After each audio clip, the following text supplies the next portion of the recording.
بسم اللہ الرحمن الرحیم۔ السلام علیکم ورحمۃ اللہ وبرکاتہ۔ دوستو، میرے ناول میرے ہم سفر میرے ہم نشیں کی ایپیسوڈ نمبر 17 میں آپ کو خوش آمدید۔ اگر آپ میرے چینل پر نئے ہیں تو چینل کو سبسکرائب لازمی کریں اور ساتھ میں لگے گھنٹی کے بٹن کو بھی ضرور دبائیں تاکہ ہر نئی ویڈیو کا نوٹیفیکیشن آپ دوستوں تک سب سے پہلے پہنچ سکے۔ ویڈیو اچھی لگے اور تو اسے لائک بھی لازمی کیا کریں اور میرے چینل کو زیادہ سے زیادہ سبسکرائب کریں۔ مگر کیوں محمل، آپ غالباً تعزیت کے لیے آئے تھے، پہلے میری بات کا جواب دو، تم ایسا کیسے کر سکتی ہو؟ میں آپ کے سامنے جواب دے نہیں ہوں۔ اس نے تلملا کر سر اٹھایا۔ یہ میری ماں کی آخری خواہش تھی، مرتے وقت انہوں نے یہی وصیت کی تھی۔ تمہیں کیسے پتہ؟ تم تو ان کی ڈیتھ کے وقت مدرسے میں تھی۔ ہاں، مگر انہوں نے آغا جان سے کہا تھا، سب لوگ وہاں موجود تھے۔ تم انتہائی بے وقوف اور احمق لڑکی ہو۔ میں اپنی ماں کی بات کا مان رکھنا چاہتی ہوں، اس میں کیا حماقت ہے؟ وہ چڑ گئی تھی۔ نادان لڑکی، تمہیں یہ لوگ بے وقوف بنا رہے ہیں، استحصال کر رہے ہیں۔ کرنے دیں، آپ کو کیا ہے؟ وہ پیر پٹک کھڑی ہو گئی۔ آپ میرے کون ہو جو مجھ سے پوچھ گچھ کر رہے ہو؟ میں جو بھی ہوں مگر تمہارا دشمن نہیں ہوں۔ وہ بھی ساتھ ہی کھڑا ہوا۔ اس کی آواز میں بے بسی تھی۔ کبھی یہی بات اس نے بہت اکھڑ لہجے میں بھی کہی تھی جب وہ مدرسے کے باہر اسے لینے آیا تھا، اس رات کی صبح جو اس کی زندگی اجاڑ گئی تھی۔ اگر آپ کے دل میں میری ماں کا ذرا سا بھی احترام ہے تو مجھے وہ کرنے دیں جو میری ماں چاہتی تھی۔ ماں باپ کبھی اولاد کا برا نہیں چاہتے، اسی میں کوئی بہتری ہوگی۔ آپ جا سکتے ہیں۔ وہ ایک طرف ہٹ کر کھڑی ہو گئی۔ اسی پل پردہ ہٹا کر آرزو نمودار ہوئی۔ آپ کا کارڈ آئیے گا ضرور۔ اس نے مسکرا کر کارڈ ہمایوں کی طرف بڑھایا۔ ہمایوں نے ایک خیر آلود نظر محمل پہ ڈالی اور دوسری محمل آرزو پہ، اور لمبے لمبے ڈگ بھرتا ہوا باہر نکل گیا۔ No problem. آرزو شانے اچکا کر کارڈ لیے واپس مڑ گئی۔ اماں وہ کراہ کر صوفے پر گر سی گئی تھی۔ اماں اسے کس مجتار میں چھوڑ کے چلی گئی تھی؟ کیوں کیا انہوں نے یہ فیصلہ؟ کیوں اماں؟ دونوں ہاتھوں میں سر جھکائے وہ سوچتی رہ گئی۔ سارے گھر میں دبا دبا سا شادی کا شور اٹھ چکا تھا، گو کہ ابھی صرف نکاح تھا، مگر مہتاب تائی بھرپور تیاریاں کر رہی تھی۔ شاید اس کی ایک وجہ یہ بھی تھی کہ فواد جلدی گھر واپس آ رہا تھا۔ اس خبر سے محمل پہ تو کوئی اثر نہ ہوا، البتہ مہتاب تائی اپنی اندرونی خوشی چھپائے سب کچھ محمل پہ ڈال گئی تھی۔ سوچ رہی ہیں تھوڑا سا گہما گہمی والا فنکشن رکھے تاکہ محمل کا دل بہل جائے، ورنہ سچی پوچھو تو مسرت کے جانے کے بعد وہ بجھ سی گئی ہے۔ اب ہمارا دل نہیں چاہتا کہ شور ہنگامہ ہو، مگر بس محمل اچھا محسوس کرے، اس لیے وہ کسی نہ کسی کو ہر وقت فون پہ وضاحتیں دے رہی ہوتی تھی۔ محمل چپ چاپ کچن میں کام نمٹاتی رہتی، جیسے وہ خاموش ماتم کر رہی تھی۔ نمازیں، تسبیحات، دعائیں وہ سب کر رہی تھی۔ ہاں، مدرسے وہ ابھی نہیں جا رہی تھی، وہ صرف اور صرف ماتم چاہتی تھی، مسرت کا یا شاید اپنا، وہ نہیں جانتی تھی۔ فون کی گھنٹی بجی تو وہ جو رومال سے میز صاف کر رہی تھی، ہاتھ سے رومال چھوڑ کے اٹھی۔ اسٹینڈ پہ رکھا فون مسلسل بجے جا رہا تھا اور چھوٹے چھوٹے قدم اٹھاتی قریب آئی اور ریسیور اٹھایا۔ السلام علیکم۔ وعلیکم السلام۔ محمل نسوانی آواز ریسیور میں گونجی اور وہ لمحے بھر میں ہی پہچان گئی۔ فرشتے، کیسی ہیں آپ؟ میں ٹھیک ہوں۔ ہمایوں نے مجھے بتایا ہے کہ تم فرشتے قدرے پریشانی سے کہہ رہی تھی کہ اس نے تیری سے بات کاٹ دی۔ ہمایوں ہر بات آپ کو کیوں جا کے بتاتے ہیں؟ ان سے کہیں ایسا مت کیا کریں۔ مگر محمل تم اس طرح سے کیسے؟ آپ لوگ مجھے احمق کیوں سمجھتے ہیں؟ کیوں میرے لیے پریشان ہو رہے ہیں؟ میری ماں میرے لیے کچھ غلط نہیں سوچ سکتی۔ پلیز مجھے میری زندگی کے فیصلے خود کرنے دیں۔ محمل، اب میں تمہیں کیا کہوں؟ اچھا ٹھیک ہے، جو کرنا ہے سوچ سمجھ کے کرنا۔ اوکے، چلو اب ہمایوں سے بات کرو۔ ارے نہیں، وہ روکتی رہ گئی، مگر فرشتے نے فون اسے پکڑا دیا تھا۔ اگر تم نے فیصلہ کر ہی لیا ہے اور تمہارے وہ فیری ٹیل سسرال والے اجازت دیں تو کیا میں اور فرشتے تمہاری شادی کے فنکشن میں آ سکتے ہیں؟ ہمایوں، پیچھے سے فرشتے کی تنبیہی آواز ابھری۔ ہاں شیور، کیوں نہیں؟ جمعہ کو رات 8 بجے فنکشن ہے، ضرور آئیے گا۔ اللہ حافظ۔ اس نے کھٹ سے فون بند کر دیا۔ غصہ اتنا ابل رہا تھا کہ فرشتے سے بھی بات کرنے کو جی نہیں چاہا تھا۔ فون کی گھنٹی پھر سے بجنے لگی، مگر وہ سر جھٹک کر میز کی طرف بڑھ گئی جہاں جھاڑو پونچھ کا رومال اس کا انتظار کر رہا تھا۔ بیوٹیشین نے کامدار دوپٹہ اس کے سر پر رکھا اور پھر اسے ایک ہاتھ سے پکڑے وہ جھک کر ڈریسنگ ٹیبل سے پنے اٹھانے لگی۔ محمل بت بنی اسٹول پہ بیٹھی سامنے آئینے میں خود کو دیکھ رہی تھی۔ بیوٹیشین اس کے پیچھے کھڑی اس کا دوپٹہ سیٹ کر رہی تھی۔ وہ کامدار شلوار قمیض گہرے سرخ رنگ کی تھی جس پہ سلور سلما ستارے کا کام تھا۔ دوپٹے کے بارڈر پہ بھی چوڑی پٹی کی صورت میں سلور کام کیا گیا تھا۔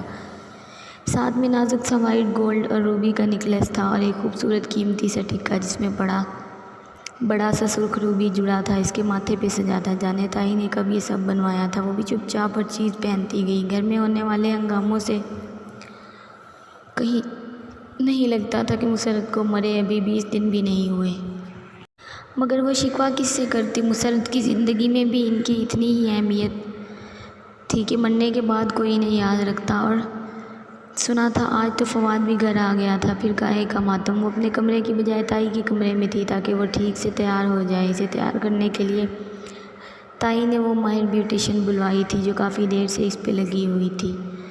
دفتن باہر لاؤنج سے چند آوازیں گونجی، وہ ذرا سی چونکی، کیا فواد آ گیا تھا؟ مگر نہیں، یہ آواز تو سنو، یہ دروازہ تھوڑا سا کھول دو، وہ بے چینی سے اس نے بیوٹیشین سے کہا تو وہ سر ہلاتی آگے بڑھی اور لاؤنج میں کھلنے والا دروازہ آدھا کھول دیا۔ سامنے لاؤنج کا منظر آدھا نظر آ رہا تھا اور اس کا شک درست تھا۔ تم ادھر کیوں آئی ہو؟ تائی مہتاب کی تلملاتی بلند آواز اندر تک سنائی دے رہی تھی۔ فکر مت کریں، میں رنگ میں بھنگ ڈالنے نہیں آئی، محمل کی شادی ہے، میرا آنا فرض بنتا تھا، وہ اطمینان سے کہتی صوفے پر بیٹھ گئی۔ ادھ کھلے دروازے سے وہ محمل کو صاف نظر آ رہی تھی، سیاہ بایا کے اوپر سیاہ حجاب کس تنگ حالے کو چہرے کی گرد لپیٹے وہ اب بے نیازی سے ٹانگ پہ ٹانگ رکھے بیٹھی اطراف کا جائزہ لے رہی تھی۔ محمل نے لمحے بھر کو محسوس کرنا چاہا کہ اسے فرشتے کے آنے کی خوشی ہوئی ہے، مگر اسے اپنے محسوسات بہت جام لگے تھے، برف کی طرح ٹھنڈے۔ اندر باہر خاموشی ہی خاموشی تھی۔ فرشتے آئے یا فواد، اب اسے کوئی، مگر ہم تمہارا اس گھر سے کوئی رشتہ تسلیم نہیں کرتے۔ نہ کریں، مجھے پرواہ نہیں ہے۔ وہ اب ہاتھ میں پکڑے موبائل کے بٹن دباتی اس کی طرف یوں متوجہ تھی جیسے سامنے غصے سے بل کھاتی تائی مہتاب کی کوئی اہمیت نہ ہو۔ فرشتے کے پاس موبائل نہیں تھا، وہ شاید ہمایوں کا موبائل لے کر آئی تھی۔ دیکھو لڑکی، تمہارا محمل سے کوئی تعلق نہیں ہے، بہتر ہے تم چلی جاؤ اس سے پہلے کہ میں گارڈ کو بلواؤں۔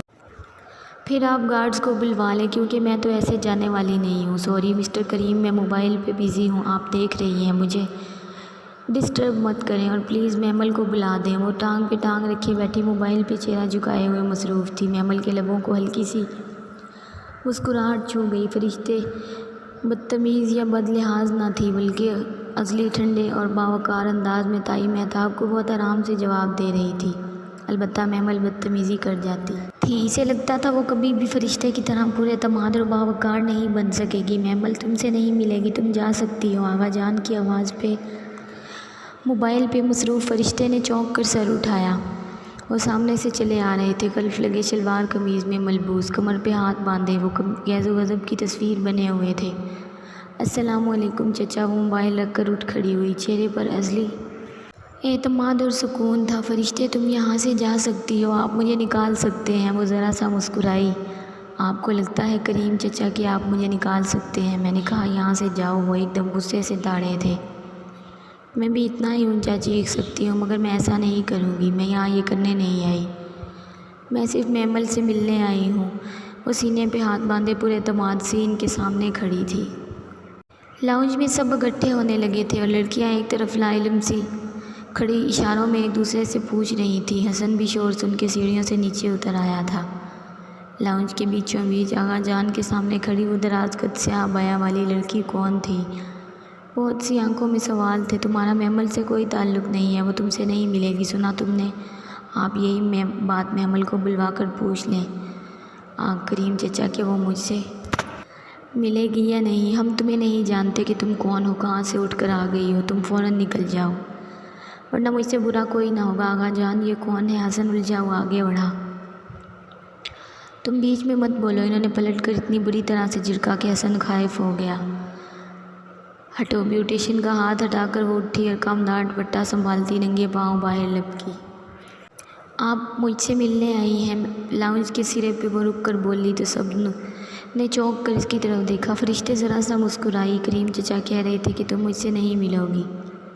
محمل تم اندر جاؤ۔ تائی مہتاب پریشانی سے آگے بڑھی۔ آغا جان، تائی اماں، فرشتے کو میں نے خود شادی میں انوائٹ کیا ہے، آپ گھر آئے مہمان کو کیسے نکال سکتے ہیں؟ تم نے؟ تائی مہتاب بھونچکی رہ گئی۔ تم جانتی ہو اسے؟ ہاں میں انہیں جانتی ہوں۔ اور یہ کیسے نہیں جانتی ہوں گی، ان کے اس عاشق کی عزیزہ ہے نا، کوئی تو مسکرانہ انداز میں کہتا ہوا سیڑھیوں سے اتر رہا تھا۔ محمل نے چونک کر گردن اٹھائی، وہ فواد تھا، حشاش بشاش چہرے پہ طنزیہ مسکراہٹ لیے وہ ان کے سامنے آ کھڑا ہوا تھا۔ یہ کون ہے؟ فرشتے نے قدرے ناگواری سے اسے دیکھ کر محمل کو مخاطب کیا۔ یہ اس ملک میں قانون کی بے بسی کا منہ بولتا ثبوت ہیں، جن کو قانون زیادہ دیر تک حراست میں نہ رکھ سکتا تھا۔ ایک جتاتی نگاہ فواد پہ ڈال کر اس نے چہرہ موڑ لیا تھا۔ آپ اندر آ جائیں، فرشتے بیٹھ کر بات کرتے ہیں۔ ہرگز نہیں، تائی تیزی سے آگے بڑھی۔ محمل، یہ لڑکی فراڈ ہے، یہ صرف ابراہیم کی جائیداد کے پیچھے ہے۔ وہ تو آپ بھی ہیں مہتاب آنٹی، اور شاید اسی لیے آپ محمل کو بہو بنا رہی ہیں۔ اس نے فرشتے کو کسی سے اتنا درستی میں بات کرتے پہلے کبھی نہ دیکھا تھا، مگر اسے حیرت نہیں ہوئی تھی۔ یہ ہمارے گھر کا معاملہ ہے، تم بیچ میں مت بولو۔ میں بیچ میں بولوں گی؟ محمل کے لیے میں ضرور بولوں گی۔ وہ پلٹی اور محمل کو دونوں کندھوں سے تھام کر اپنے سامنے کیا۔ محمل، مجھے بتاؤ، ان لوگوں نے تمہارے ساتھ زبردستی کی ہے، یہ تمہیں کیوں مجبور کر رہے ہیں اس شادی کے لیے؟ مجھے کسی نے مجبور نہیں کیا، یہ میرا اپنا فیصلہ ہے، میں اس پہ خوش ہوں۔ فرشتے ایک دم چپ ہو گئی، اس کے شانوں پہ اس کے ہاتھ ڈھیلے پڑ گئے تھے۔ سن لیا تم نے، اب جاؤ آغا جان۔ استہزائیہ سر جھٹکا اور دروازے کی طرف اشارہ کیا، مگر وہ ان کی طرف متوجہ نہ ہوئی۔ محمل، تم نے اتنا بڑا فیصلہ اکیلے کیسے کر لیا؟ وہ دکھ سے اسے دیکھ رہی تھی۔ جب کسی کو اپنا مخلص دوست کہا جاتا ہے اور اپنے دوست کی محبت اور خلوص کے دعوے کیے جاتے ہیں تو اتنے بڑے فیصلوں سے قبل اسے مطلع بھی کیا جاتا ہے۔ میں آپ کو بتانے ہی والی، میں اپنی بات نہیں کر رہی۔ پھر کون وہ چونکی؟ کیا ہمایوں اس کا نام؟ اس نے آہستہ سے لیا تھا۔ میں وہ مزید اس کے قریب آئی اور اس کی آنکھوں میں دیکھتے دھیرے سے بولی، میں اس مصحف کی بات کر رہی ہوں جس کے اتارنے والے سے تم نے سمعنا و اطعنا، ہم نے سنا اور اطاعت کی کا وعدہ کیا تھا، کیا تم نے اسے بتایا؟ جاری ہے دوستو، اگر آپ کو میری ویڈیو پسند آئے تو پلیز اسے لائک اور شیئر ضرور کیا کریں، میرے چینل کو زیادہ سے زیادہ سپورٹ کریں۔